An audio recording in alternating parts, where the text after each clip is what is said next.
In the spring of 1918, Germany unleashed the Kaiserschlacht. At 4:40 in the morning on the 21st of March, 6,600 guns opened fire along a 50-mile front. In 5 hours, they fired over 1 million shells, a hurricane of steel that would reach 3.5 million rounds by nightfall. Every previous offensive had opened with a slow, grinding, week-long bombardment that announced itself days in advance. This was different.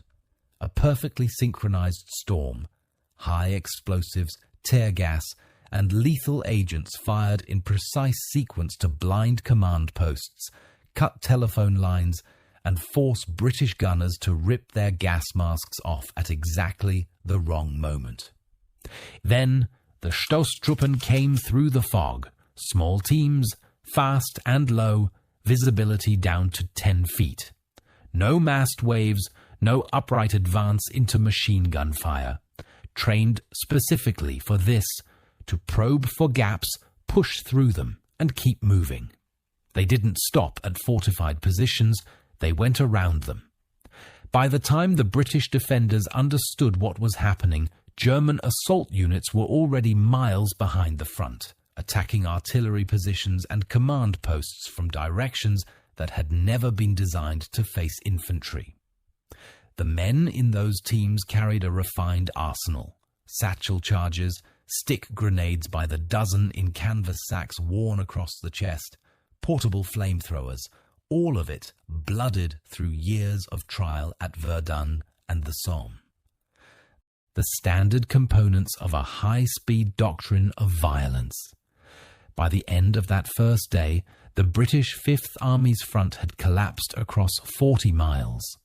38,500 casualties in a single day. 21,000 of them taken prisoner. For the first time in 3 years, the Western Front had truly moved. In 24 hours, the German infantry had achieved what millions of shells and hundreds of thousands of lives had failed to accomplish at the Somme or Passchendaele. The restoration of mobile war. Nothing in 3 years of industrial slaughter had produced anything like it.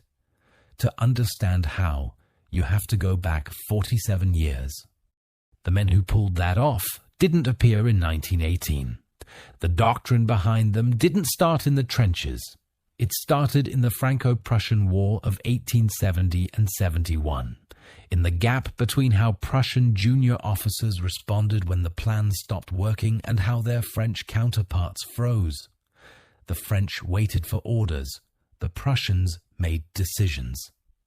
That single institutional difference, embedded into training and refined over the next 40 years, is the origin of everything you just saw. If you've watched the German Sergeant video, you already know what it produced in the Second World War. What you're about to see is what it looked like the first time it went to war at scale, and what 4 years of industrial attrition did to the men who carried it. By 1914, the Germans were conscripts facing the British Expeditionary Force, arguably the most professional standing army in Europe, every man a volunteer marksman. At the Battle of Mons, the professional riflemen of the BEF poured out a volume of fire so disciplined and rapid that it shattered German massed formations. Later legends would claim the Germans mistook it for machine gun fire. The reality was simpler. Britain's finest riflemen had just torn them apart, and they had no answer for it. One army had produced excellent soldiers. The other had produced soldiers who could think. What 1914 did was put that difference under the most brutal test imaginable. At Liège, in early August 1914, the first German assault on the Belgian fortress rings was thrown back with heavy casualties. Officers ordered frontal assaults that accomplished nothing except filling the casualty lists with names. But at the squad and platoon level, In the actions that don't appear in operational histories, the German infantry performed differently. When officers went down, squads reorganized. When a flanking route appeared, sergeants took it without waiting for orders. When a French position could be bypassed rather than attacked frontally, junior leaders made that decision in the field and executed it. At Le Cateau, in August 1914, German infantry units whose officers had been killed continued pressing an encirclement the original orders hadn't specified, because the sergeants read the terrain, identified the opportunity, and executed without waiting for permission. The British escaped, but only barely. British and American after-action analysts documented the pattern repeatedly through the war. German small units continuing to operate purposefully after their officers were killed, in situations where comparable Allied units stopped and waited for direction. French doctrine in 1914 was built on a philosophical commitment to attack. L'offensive à outrance, offensive to the utmost. Artillery regulations explicitly stated that artillery does not prepare attacks. It supports them. The result was French infantry walking into prepared positions with insufficient fire support, in formations optimized for momentum rather than survivability, led by officers trained that hesitation was the primary tactical sin. The Germans made their own catastrophic errors in 1914. The mismanagement of the Schlieffenplan's right wing, the diversion of forces that blunted the hammer blow through Belgium, the communication failures at the Marne that cost Germany its best chance at a quick victory. At the individual infantry level, the doctrine held. When the war went into the ground in the autumn of 1914, the German army carried an institutional tool its enemies had to build from scratch. For 2 years, that tool held. Attrition does not distinguish between good soldiers and bad ones. It does not spare the men with the best training or the sharpest tactical instincts. By 1916, the German infantry that had entered the war with years of institutional depth behind it was being consumed by the Somme and Verdun at the same rate as everyone else. The casualty lists grew. Replacements arrived with less training than the men they replaced. The NCO cadre, the institutional engine of German tactical performance, was being destroyed faster than it could be rebuilt. The British were learning. The French were learning. The edge that had made German infantry so lethal in 1914 was narrowing as Allied armies adapted under the pressure of industrial warfare. The men who had built that doctrine were dying faster than they could be replaced. Could the institution outlast the war that was consuming it? If you're into deep analysis of both world wars, the economics, the institutions, the decisions that never make the textbooks, this is the channel for you. Now, back to the question. By 1915, small groups of German soldiers had stopped following orders and started running experiments. Working in the lethal confined spaces of the trench system, they were testing what actually worked. The German High Command had already made one attempt at formalizing assault tactics, authorizing the first experimental assault detachment under a major named Kalsau. It was sent to the Loreto front and decimated, losing nearly half its men and most of its guns. Kalsau's own after-action report blamed the failure on the assault cannons being fired from the rear like ordinary field pieces, their muzzle flashes spotted immediately by the French, who destroyed them with counter-battery fire. Willy Rohr took command in the autumn. He stripped away what hadn't worked, rebuilt around flank attacks by small flexible units, and integrated flamethrowers, machine guns, and mortars into a single combined system. On October 12, 1915, 6 squads from Assault Detachment Ruhr attacked French positions at the Schretzmannle in the Vosges Mountains. Flamethrowers fired first. Grenades followed. Trench mortars and field guns suppressed French artillery while assault pioneers cleared the trench section by section. It worked. Ruhr used that action as the template for everything that followed, and immediately started training other infantry units in the same methods. Then came Verdun. Ruhr's unit fought alongside regular infantry in March 1916, and his after-action report identified a problem that had nothing to do with his own men. Soldiers who had never trained with grenades were leaving them lying in the woods, afraid to touch them. The weapon Ruhr built his doctrine around was the stick grenade, the potato masher as Allied soldiers would come to call it. The long wooden handle wasn't decoration. It gave a soldier twice the throwing range of a British Mills bomb without needing a strong arm. In a narrow trench under fire, that distance was the difference between killing the enemy and killing yourself. Ruhr's assault pioneers knew exactly how to use a grenade. The rest of the army didn't. And inside a trench, that gap was lethal. The standard infantry rifle was nearly useless in that environment, too long to swing around a corner, too slow to reload. The grenade was purposefully built for close-quarter trench fighting, but pulling a pin, holding a live charge, throwing accurately while under fire, that required drilling until it became instinct. Most soldiers had never done that drill. Crown Prince Wilhelm gave Ruhr a direct mandate. Fix it.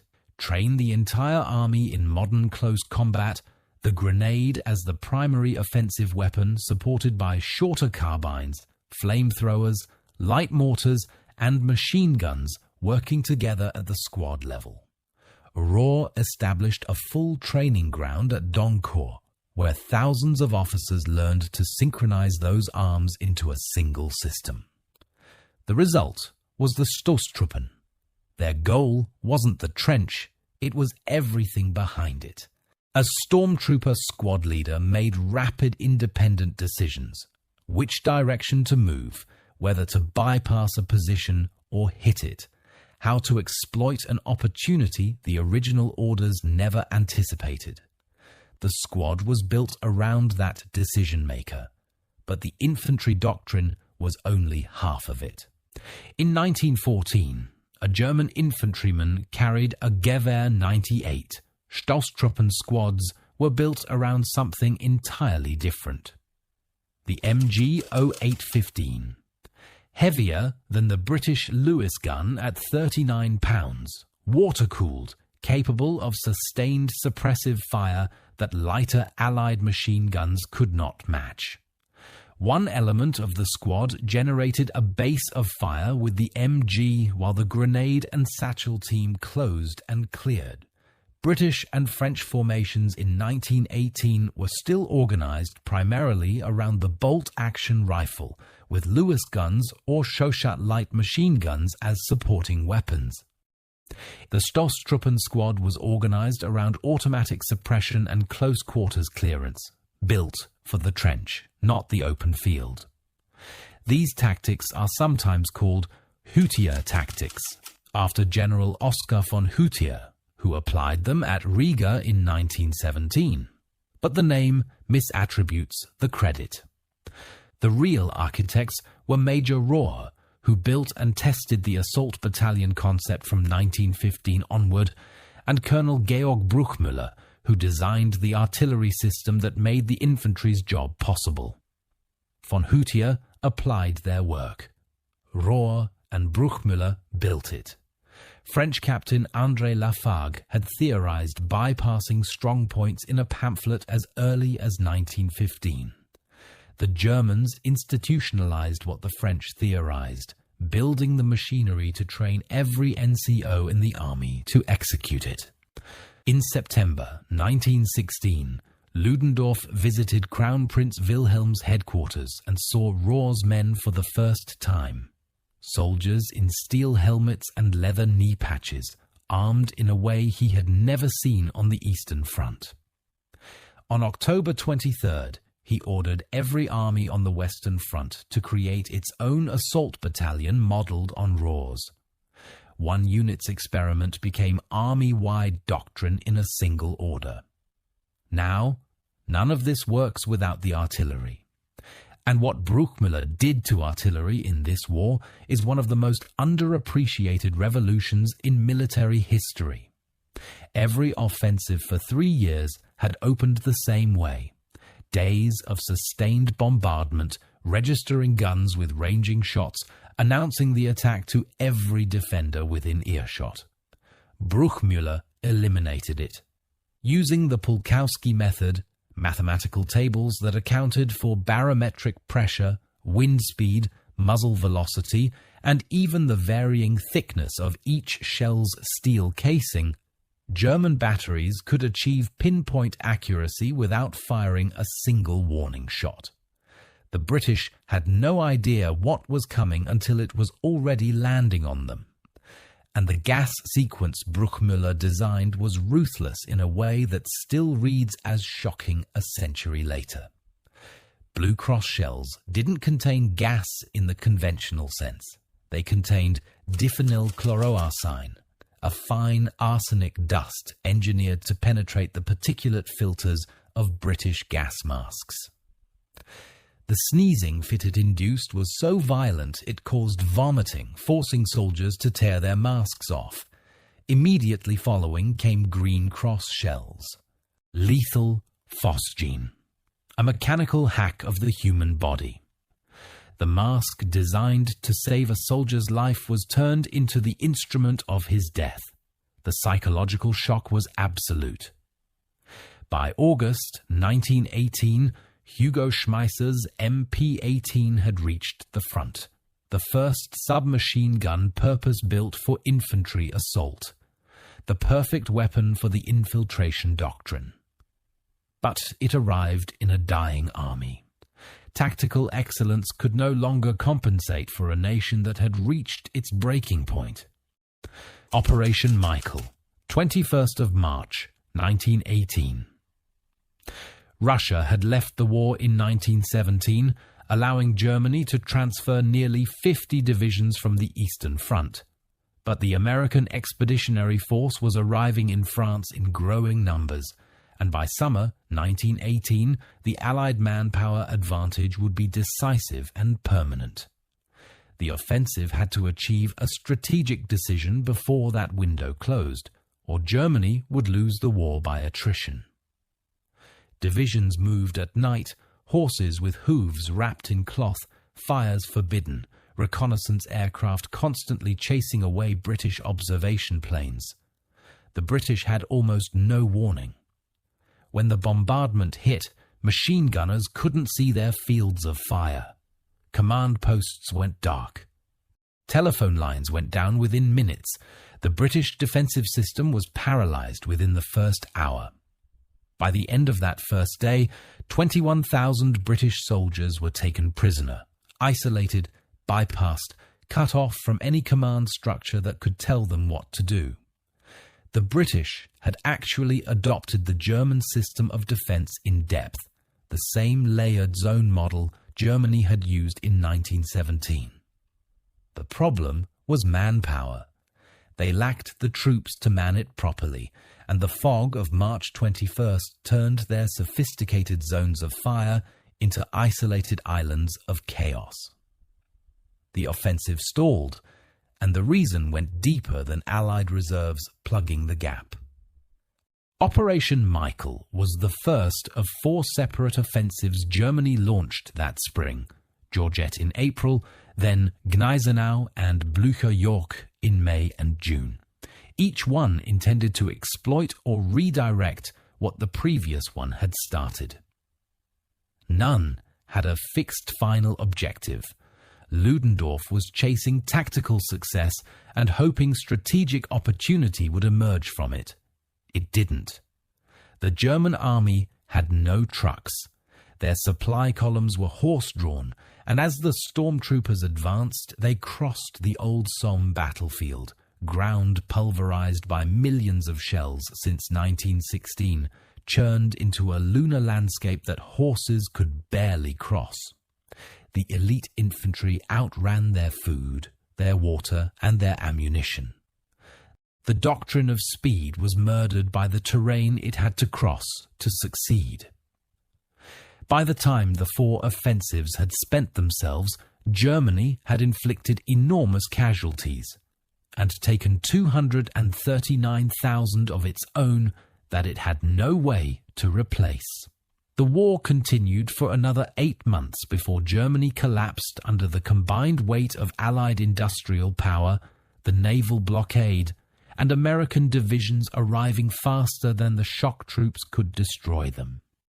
German infantry doctrine was built in Prussian military academies in the 1870s and 80s, refined after Sedan, codified into doctrine that demanded independent judgment from the lowest ranks, trained into an NCO corps that could execute it when the officers were gone. 4 years of war stripped everything unsustainable and forced it to evolve into something its designers never anticipated.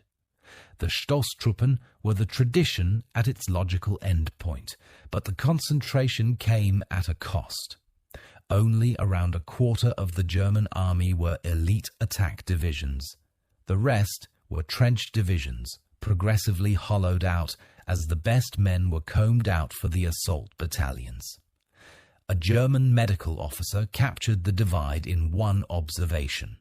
The men of the storm battalions, he wrote, were treated like football stars. They lived in comfortable quarters, travelled to the playing ground in buses, did their jobs, and disappeared, leaving the poor foot soldiers to dig in, endure the counterattacks, and absorb the avenging artillery fire of the enemy. 2 classes of soldier, 1 army. Tactical excellence, however refined, could not overcome the strategic and industrial balance against it. March 1918 was the best the German infantry ever performed. Germany lost the war 8 months later. Did the German experience across both world wars settle it permanently? Or is there a level of tactical excellence that changes the math? Drop your answer below. Subscribe if this changed how you think about what actually makes an army dangerous. Thanks for watching.